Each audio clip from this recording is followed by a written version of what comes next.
Welcome to Sunday School at Cedar Lane United Methodist Church. This is the third in 4 lessons in September using Joseph's life as a basis for our discussion. Today we are reading from Genesis 42. Joseph was 30 years old when Pharaoh placed him in charge of all the land of Egypt. He traveled over Egypt and set up storage in each city for the grain grown in that region. There was so much grain stored that he stopped keeping inventory.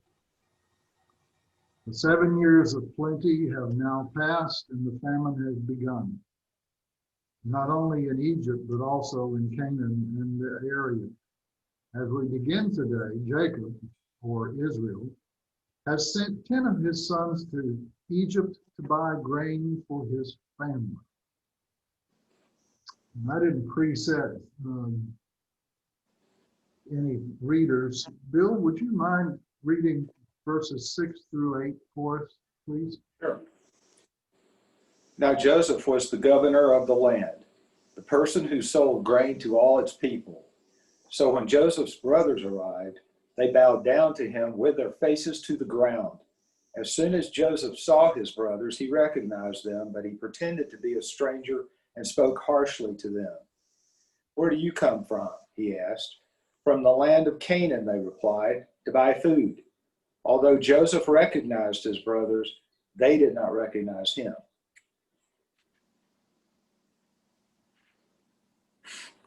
All right. So Joseph's role has changed. The storage part is all done. The accumulation is done. Now he's the sales manager, so to speak. He is selling to both Egyptians and to people from other countries. Now, in what I read, some people called what Joseph did as distributing aid. But trust me, there was no stimulus package from Pharaoh. The people had to buy the grain with the money they had. Pharaoh is amassing the wealth of the people for himself, and before it is over, he will own all of Egypt. Why do you think that Joseph spoke so harshly to his brother?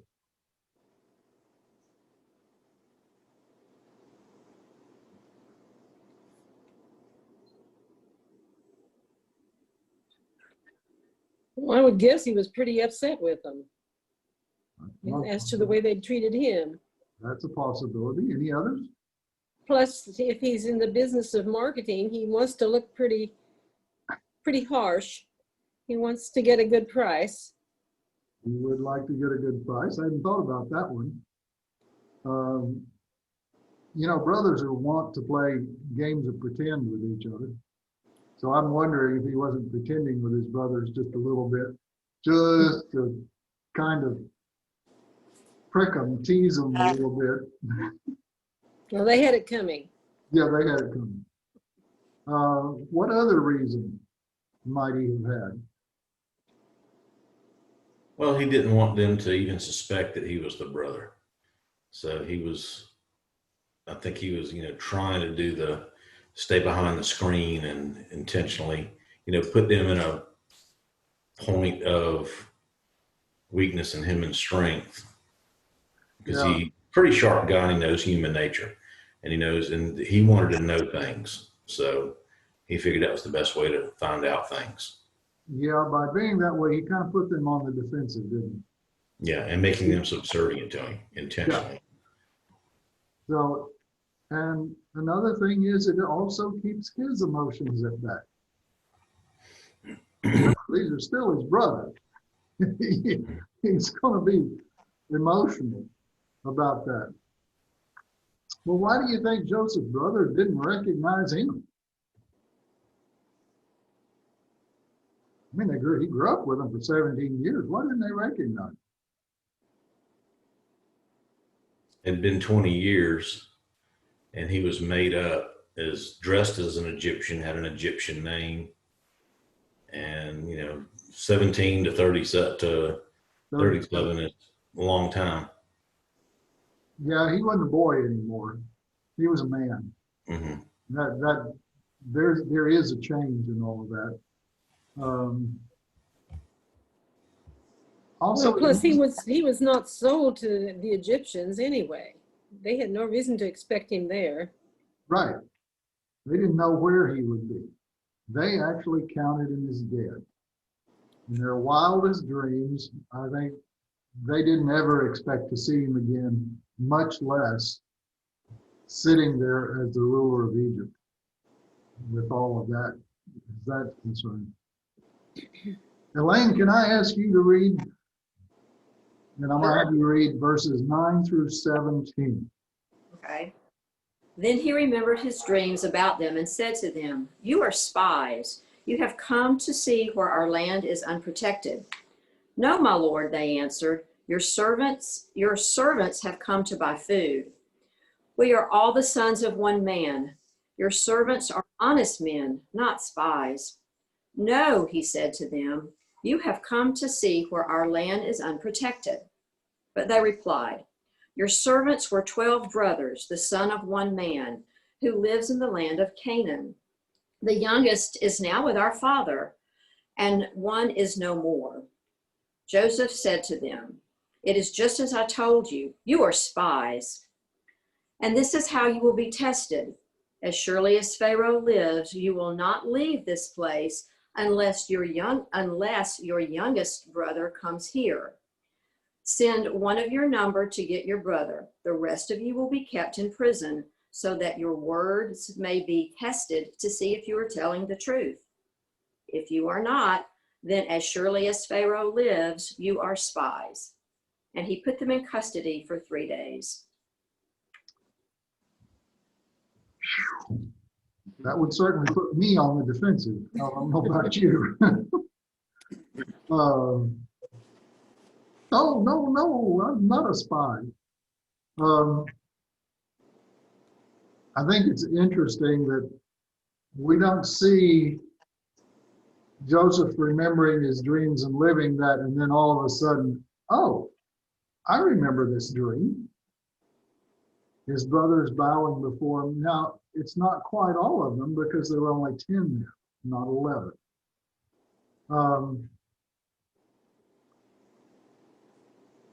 And the irony that's in this situation, I'm sure, was not lost on Joseph, because his brothers, in trying to get rid of him, directly contributed to his being there in this place of authority. So it's just crazy. But he continues with this game or facade of anger. Do you think it was really revenge he wanted?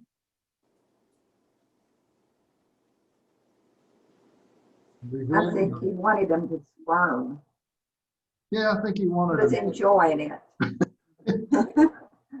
In some ways, I think he was, but I think also he knew that if he wanted revenge, his word was all it took. He could have them all killed and nobody would ask any question. That was the kind of power that he had at his disposal, that life and death. But it does keep them on the defensive. They are far more concerned about proving to him that they are honest men, that they are not there as emissaries of some foreign government coming in to try to figure out where the defenses are weak so that they can steal the grain and thereby do harm to Egypt. Well, the commentary suggests that he was really trying to get them to be truthful. Yeah. He knows details that they don't know that he knows. So the more he drills into their lives, the more truthful they kind of have to be about it. Interesting question to me was, why do you think you put him in jail for 3 days? Oh, by the way, it probably was the same jail that he was in. It would have been in the king's jail. Maybe just to demonstrate power. And just in case, because they were foreigners and they may not know just how powerful he was. So he may have just done it to flex his muscles. Flexing his muscles. That's one way of looking at it, yeah. Also gives him a little time to think. I think he wanted to have them to reflect on their past. And I think they started feeling the guilt. And so maybe this time helped them to do that.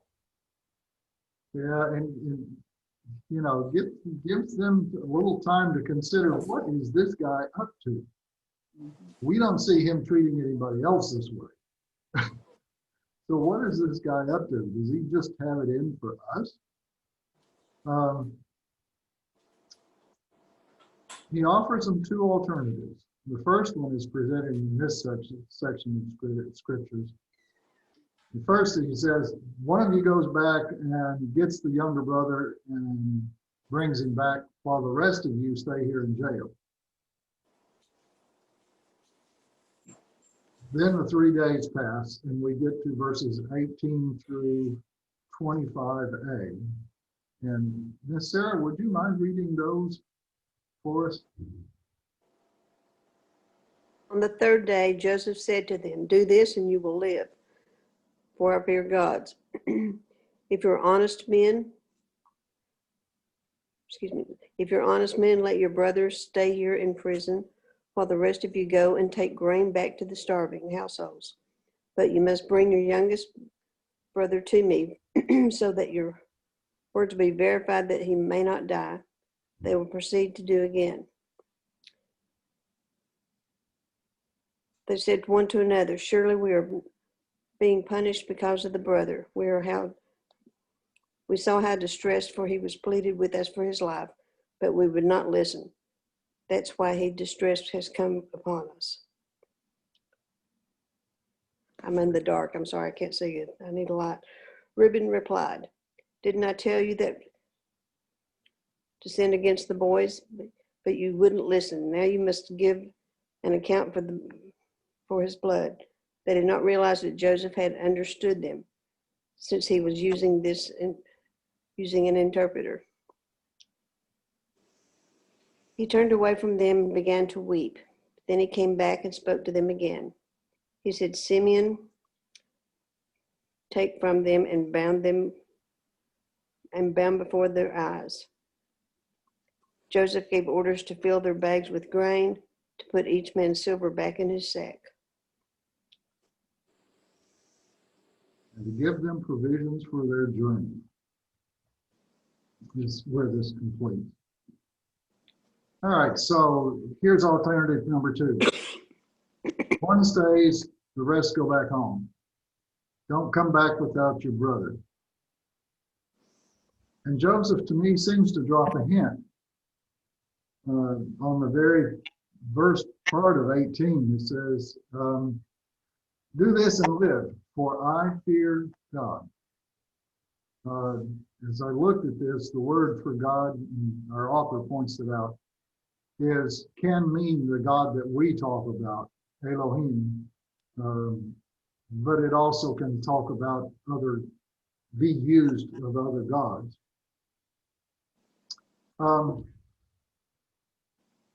The other brothers talked among themselves in Hebrew, not knowing that Joseph could understand them. The brothers expressed remorse, but do you think it was repentance, or was it just guilt?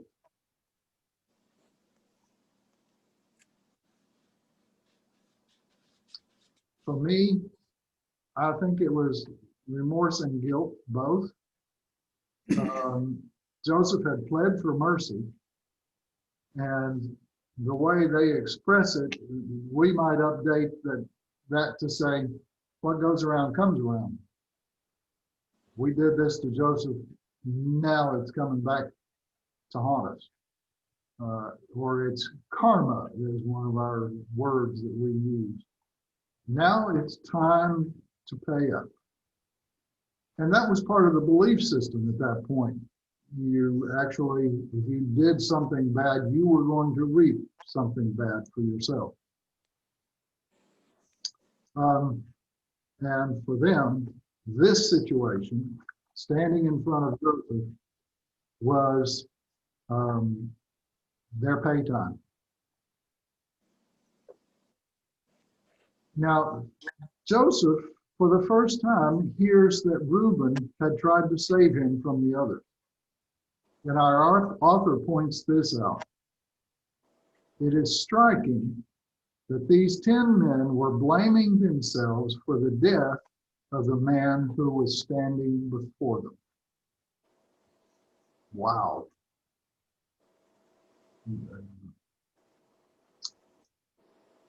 As we look at this section, why do you think Joseph chose Simeon to go to jail instead of Reuben?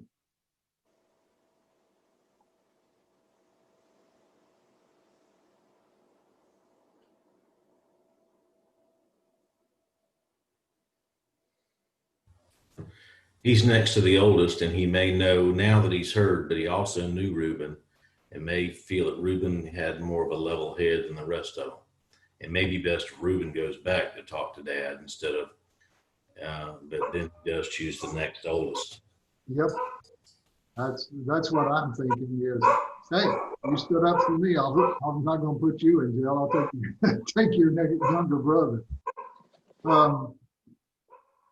So what does Joseph accomplish by not telling his brothers that he was not charging them for the grain? Instead, he hides their silver in the sacks. What does this do to the brothers? I mean, what They is get it? scared. Makes them more fearful. And I didn't realize till close to the end of it, and it mentions that, okay, we have grain and we didn't pay for it. Our money's in there. So somebody may actually think or they can accuse us of stealing. Yeah, exactly. They're lost. They don't know what's going on. He's really got them confused. They are totally confused, and I totally understand it. We came to buy grain, we gave them the silver, and now we find that silver in our sack. What in the world is going on? To me, one of the things that I noticed was that Joseph also gave them provisions for their trip back home. And that's on top of the silver. So I'm kind of like thinking, okay, Joseph is showing more mercy and grace to them than they actually realize.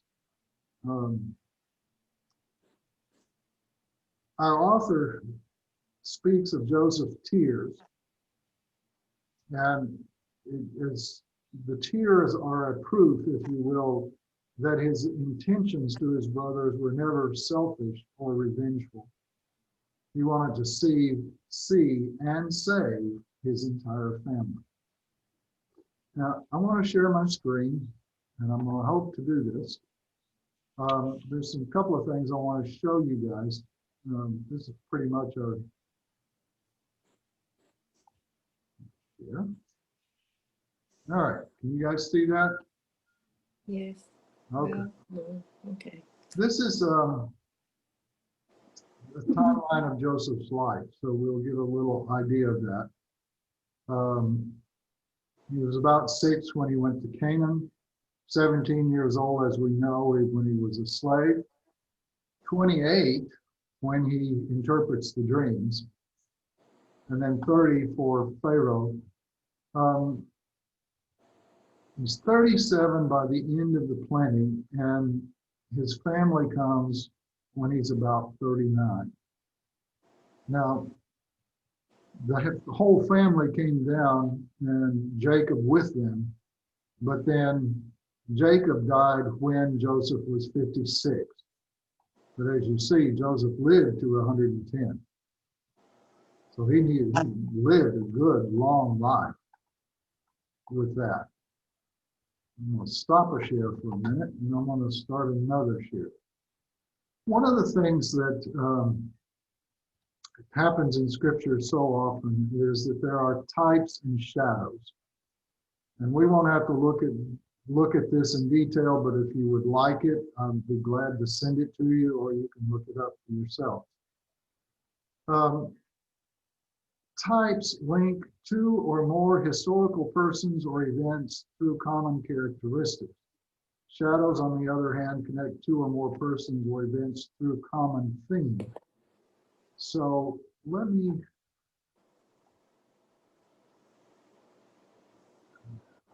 there we go.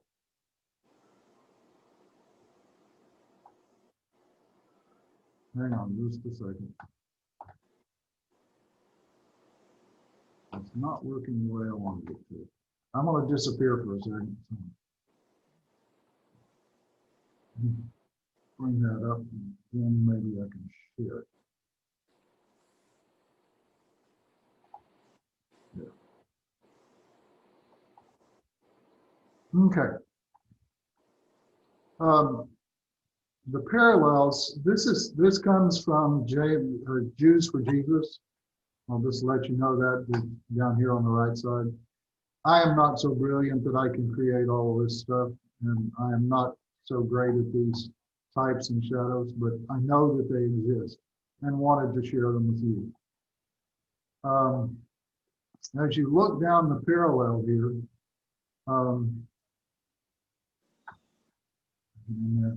you say, is that big enough for people to read? Mhm. Yes. Make it big screens. I can increase it a little bit so that you can, I hope.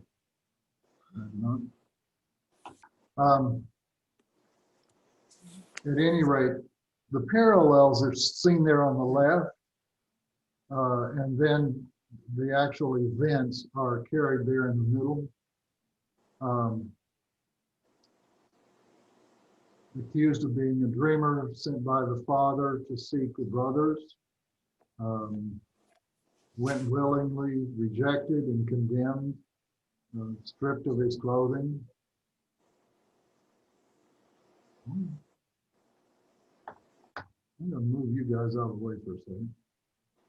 I got to be able to get to the thing. And there are 4 pages of this. Everything he prospered, resisted temptation, falsely accused, numbered. So Joseph's life parallels in many ways the life of Jesus. And it's just an interesting thing to look at. Overall. And like I said, I've got this in a PDF form, and I'll be glad to send it to you, or you can look up Jews for Jesus and comparison with that. All right. With that being said, the lesson is basically over. Next week, we will see Benjamin come to visit with his brother and how Joseph reveals himself. Thank you for coming to Sunday school today. We appreciate your being here.